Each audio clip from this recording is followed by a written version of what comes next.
હું advocate L M પાડવી તાપી જિલ્લાના કુકરમુંડા તાલુકાના કોરાલા ગામનો વતની છું.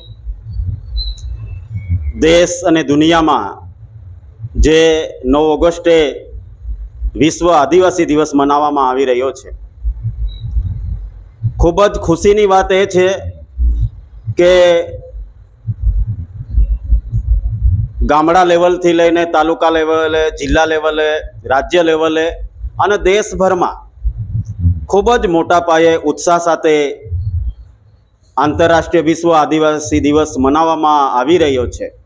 પરંતુ ઘણા નવયુવાનોનો પ્રશ્ન હતો અને વડીલોએ પણ ઘણી જગ્યાએ પ્રશ્ન કર્યો કે યુનોસંઘે શા માટે વિશ્વ આદિવાસી દિવસની ઘોષણા કરેલી. અને યુવાનોનો અને વડીલોનો એ પ્રશ્ન ખૂબ જ વ્યાજબી લાગ્યો. યુવાનોમાં જાગૃતિ આવી છે. દરેક જગ્યાએ, ચાહે શૈક્ષણિક ક્ષેત્ર હોય, રાજકીય ક્ષેત્ર હોય કે સામાજિક ક્ષેત્રના યુવાનો હોય, એ ખૂબ જ મોટા પાયે આ દિવસને મનાવી રહ્યા છે. પરંતુ યુવાનો સુધી જે મેસેજ જવો જોઈતો હતો,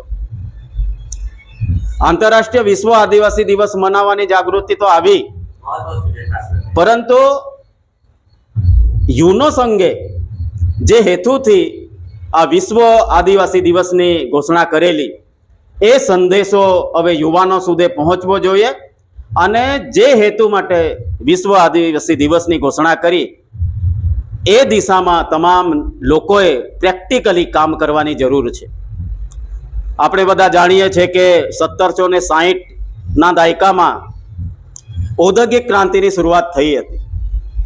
અને ઇતિહાસમાં પણ આપણે વાંચીએ છીએ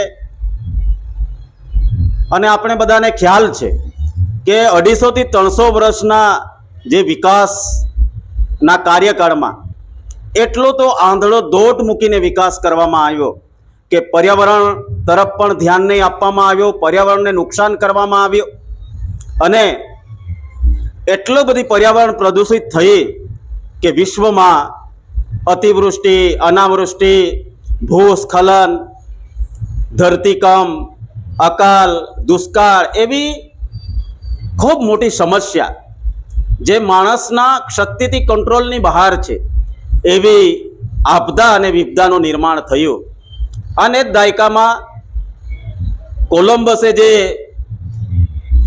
અમેરિકા ખંડ શોધેલું, એ અમેરિકા ખંડ શોધવાના 500 વર્ષ પૂરા થતા હતા. એટલે 1982માં એ લોકોએ પણ યુનોસંઘ સામે પ્રસ્તાવ મૂક્યો કે ભાઈ, વિશ્વમાં કોલંબસે અમેરિકા ખંડ શોધવાના જે 500 વર્ષ પૂર્ણ થયા છે, એ નિમિત્તે ઉત્સવ, મહોત્સવ મનાવવામાં આવે.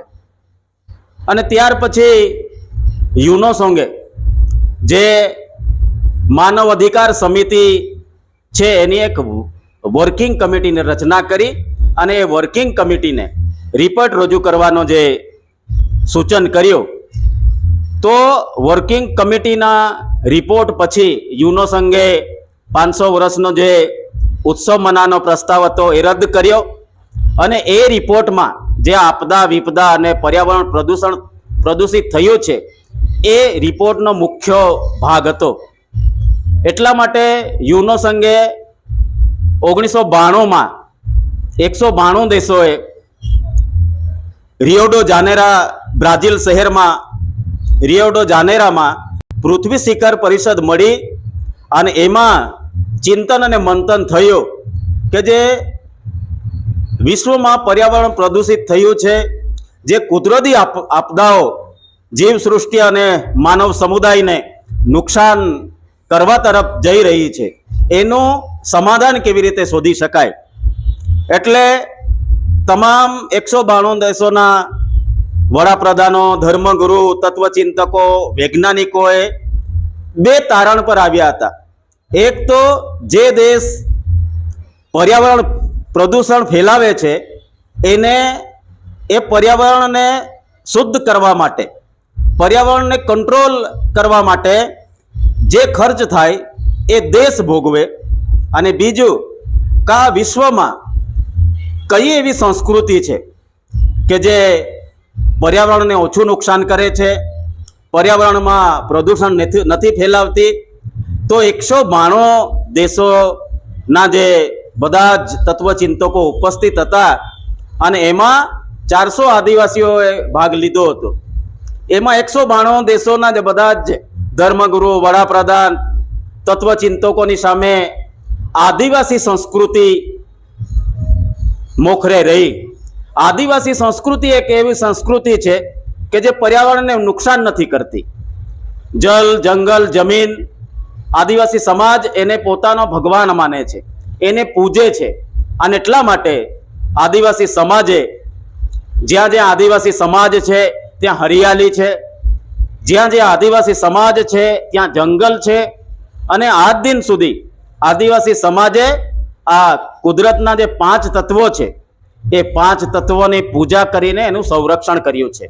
અને એટલા માટે આપણે બધા જાણીએ છીએ કે જે પર્યાવરણ પ્રદૂષણ ફેલાયું છે એ માત્ર ને માત્ર આદિવાસી સંસ્કૃતિ અપનાવીને આદિવાસી લોકો જે રીતે વૃક્ષો વાવે છે, જંગલને ભગવાન માને છે, જરૂરિયાત પૂરતું જ એ કુદરતી સંસાધનમાંથી લે છે. અને એટલા માટે આદિવાસી સંસ્કૃતિને મોખરે રહીને આ 9મી ઓગસ્ટે આંતરરાષ્ટ્રીય વિશ્વ આદિવાસી દિવસ મનાવવાની ઘોષણા કરવામાં આવી હતી. હું એટલો સંદેશો આપવા માંગુ છું તમામ નવયુવાનોને. આજે ખૂબ જ ખુશીની વાત છે કે આપણે આંતરરાષ્ટ્રીય વિશ્વ આદિવાસી દિવસને ખૂબ જ ઉત્સાહ સાથે આપણા પારંપરિક વાજિંત્ર સાથે નાચ ગાનથી મનાવતા થયા છે. પરંતુ યુનો સંઘે જે આપણી સંસ્કૃતિને ધ્યાનમાં રાખીને, આપણી સંસ્કૃતિને મહાન ગણીને જે સંસ્કૃતિ આ તમામ કુદરતના 5 તત્વોનું સંરક્ષણ કરે છે, એને નુકસાન નથી કરતી, તો આપણે બધા નવયુવાનોએ પણ હવે જે યુનો સંઘે અને 192 દેશોએ આપણા પર વિશ્વાસ રાખ્યો કે આદિવાસી સંસ્કૃતિ મહાન છે, તો એ સંસ્કૃતિ આપણે અપનાવવી પડશે. આપણે વધારેમાં વધારે વૃક્ષો વાવવા પડશે, જરૂરિયાત હોય એટલું જ કુદરતી સંસાધનનો ઉપયોગ કરવો પડશે. અને ત્યારે જ ફરી આ નદીઓ વહેતી થશે અને ત્યારે જ આ જંગલો ફરીથી હરાભરા થશે. અને જ્યારે આપણી સંસ્કૃતિ અનુરૂપ આપણે વર્તન અને વ્યવહાર કરીશું, આ જંગલોને ફરીથી હરાભરા કરીશું, અને ત્યારે જ આ વિશ્વ પર જે કુદરતી આપદાઓ આવી રહી છે એ કુદરતી આપદા અને વિપદાથી આપણે વિશ્વને બચાવી શકીશું. બીજી વાત કે આપણે બધા જાણીએ છીએ અત્યારે ઉત્તરાખંડમાં વાદળ ફાટ્યું, એ ગ્લોબલ વોર્મિંગની જ અસર છે. વાદળ ફાટવાથી 32 સેકન્ડની અંદર આખું શહેર મલબામાં તબદીલ થઈ ગયું. તો આવી જે કુદરતી આપદાઓ આવે છે એનું સમાધાન માત્ર આદિવાસી સંસ્કૃતિમાં છે. એટલે આજના યુવાનોને હું વિનંતી કરું છું કે આંતરરાષ્ટ્રીય વિશ્વ આદિવાસી દિવસ કોઈના વિરુદ્ધમાં નથી કે કોઈને નીચા બતાવવા માટેનું નથી.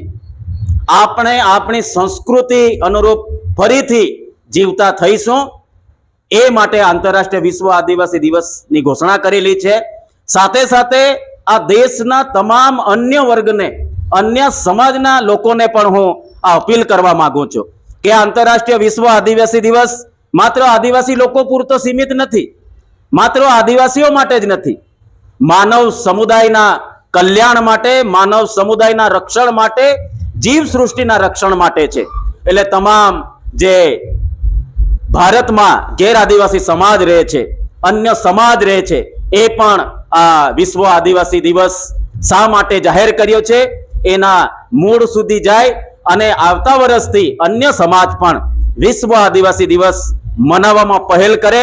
અને સાથે સાથે આદિવાસી સંસ્કૃતિમાં જે હળીમળીને રહેવાની ભાવના હતી, સદભાવના હતી, કે પર્યાવરણને ઓછું નુકસાન કરવાની ભાવના હતી, કુદરતી સંસાધન જેટલું જરૂર હોય એટલું જ લેવાની ભાવના હતી, એ અન્ય સમાજ પણ કેળવે. અને સાથે સાથે જે આપણે ભારત સરકારે એક પેડ માં કે નામની જે મુહિમ ચલાવી છે એ આ જ દિશામાં એક કદમ છે, જેથી કરીને આ વિશ્વ આદિવાસી દિવસને આપણે સાર્થક કરવો હોય તો એક એક વ્યક્તિ ઘરે ઘરે વૃક્ષ વાવવો જોઈએ, એની જાળવણી કરવી જોઈએ, અને જેથી કરીને આપણે આ વિશ્વ પર આવી રહેલી જે કુદરતી આપદા છે એનું સમાધાન શોધી શકીશું અને જીવસૃષ્ટિને આપણે બચાવી શકીશું. ધન્યવાદ.